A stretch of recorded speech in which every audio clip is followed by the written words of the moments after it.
একটা সময় নীরবতা পালন করবে। এই জায়গাটা একটু বাৎসল্য করে বিস্তার করে আমরা বিদায় নেব। সময় তো কারোর জন্য অপেক্ষা করি, সময়টার গতিতে চলে যায়, আমরা সময়ের পিছনে যাই, কিন্তু মা এই সময় কিন্তু কারোর জন্য অপেক্ষা করে না। আশা করি কারো বিরক্ত হচ্ছে। আচ্ছা মা, অমৃতকালে মানুষের পরমায়ু বৃদ্ধি পায়, আর বিষকালে কি হয়? আমরা বাজে কথা আলোচনা না করি, একটু অমৃত আস্বাদন করি, যা গেলে আমাদের পরমায়ু বৃদ্ধি পাবে। তার প্রমাণ নববিধা ভক্তির মধ্যে সর্বপ্রথমে হচ্ছে কীর্তন, দ্বিতীয় হচ্ছে শ্রবণ, মানে শ্রবণ। কীর্তনে পরীক্ষিত মহারাজ আমার গোবিন্দের চরণ প্রাপ্ত হয়েছিল, আর শ্রবণে কীর্তনে সুখদেব গোস্বামী গোবিন্দের চরণ প্রাপ্ত হয়েছিল, আর শ্রবণে পরীক্ষিত মহারাজ মৃত্যুকে জয় করেছিল। এই পরীক্ষিত মহারাজ সময় ছিল মাত্র 7 দিন। ব্রহ্ম বিশাল তক্ষক দংশনে পরীক্ষিতের মৃত্যু হবে, কিন্তু মনে ছিল মৃত্যুকে জয় করেছিল।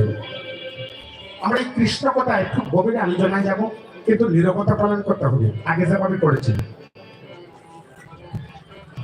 রজনী প্রভাতে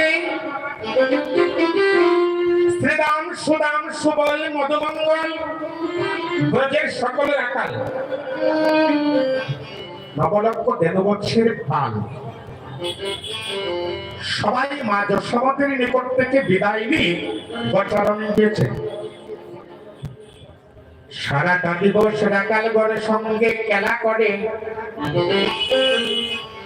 বেলায় অবসান কালে শ্রীরামের কাঁধে কাঁধ মিলিয়ে সকলে খেলা পরিত্যাগ করে যমুনার তটে শ্রীরামের সঙ্গে কথোপকথন করছে। শ্রীরাম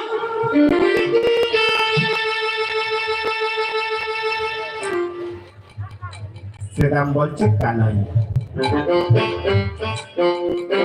সত্য প্রেম, এই কানাই সারাটা দিবস কত খেলা করেছিস,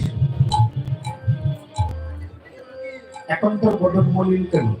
দেখবেন প্রকট রৌদ্রে কিরম কাটে, কিন্তু আমাদের মুখটা মলিন হয়ে যায়। সারাটা দিবস এক রাকাল আরেক রাকালের কাঁধে চড়িয়েছি।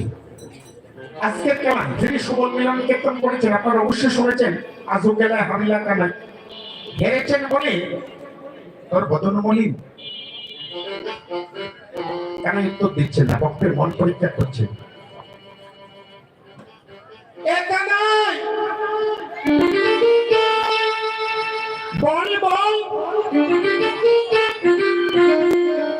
আমাদের তো কোনো দোষ ছিল না,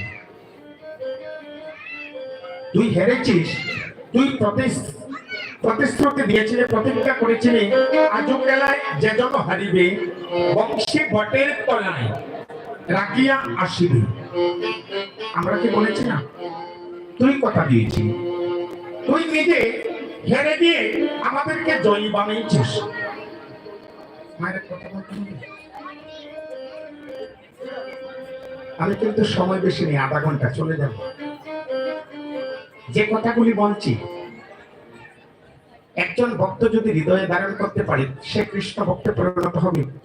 আর বহু পরে তার চরণ ধরে আমার এই জনমখানা ধন্য করতে পারবে। একটু শ্রবণ করুন, কান কথাগুলো বাদ দিন।